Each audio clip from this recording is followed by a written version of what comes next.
The tubular or circular cast-on is a classic way to start machine knitting that involves both beds, such as ribbing or any other double bed stitch. I have discovered that some of my fellow Superba knitters are not familiar with it, so we're going to do this video on the Superba, but be aware that the same cast-on works on any double bed machine that I know of. Start with every other needle selected on each bed. The beds should be racked so that the needles would oppose and hit each other if all came out. But they are arranged in such a way that when one comes out, it fills the space left by the empty needle on the other side. Set the stitch dials on both beds to 1, or usually the smallest stitch size, whatever that might be on your machine. There are occasional exceptions, but the smallest size is usual. Thread the main yarn into the machine normally and knit across the bed one time. It's wise to do this row slowly. The yarn should zigzag between the needles on the opposing beds. It's a really good idea to examine the row and make sure that in fact it does. And if any needles were skipped, pick up the place that should have hung on one and place the strand of yarn on the needle. Now we insert the comb. It has a wire in it, so first we remove that wire, then push the teeth underneath between the needle beds so that those teeth come up into the zigzags created by that initial row, and then reinsert the wire. Immediately hang a river weight on the comb. Sometimes it takes more than one, and you have to get to know your machine and your yarns to know how much weight is going to be ideal. Here's the same operation again up close. The yarn is the gray zigzag. The comb is green, and you can see it popping up, and you can see me wiggling it gently to make sure that the teeth actually go into the openings rather than splitting the yarn.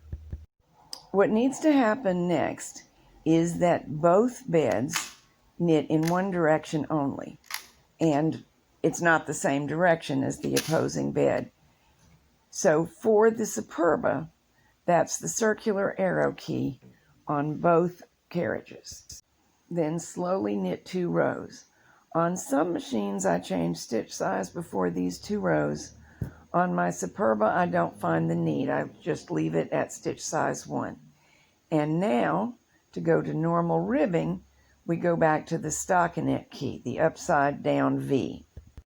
We also changed to the stitch size for the ribbing. In a fingering yarn, very often I use 5/5 on the Superba, but of course it's going to depend what exactly you're doing.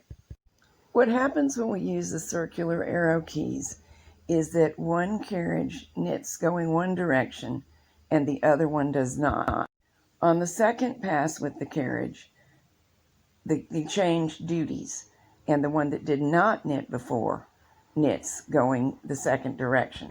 So the path of the yarn has literally taken a tubular shape, thus the name for the cast-on. Were we to continue knitting with the 2 circular arrow keys, we would literally make a tube of fabric, and sometimes we do, as when knitting a sock.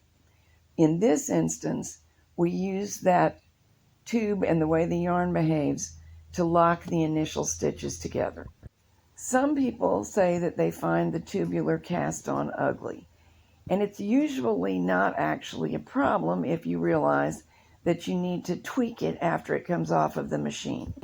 For that initial zigzag row, the yarn was stretched quite wide, and of course ribbing is going to pull it in very narrow, so we have to help that happen.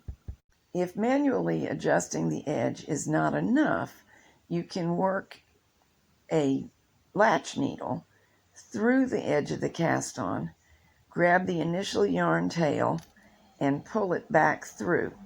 Then use that yarn tail as an adjuster. If the piece is too wide for a latch needle to do the job, of course, a yarn needle can do it instead. In really stubborn cases, insert a blocking wire through the cast-on and give the whole ribbing a lengthwise tug.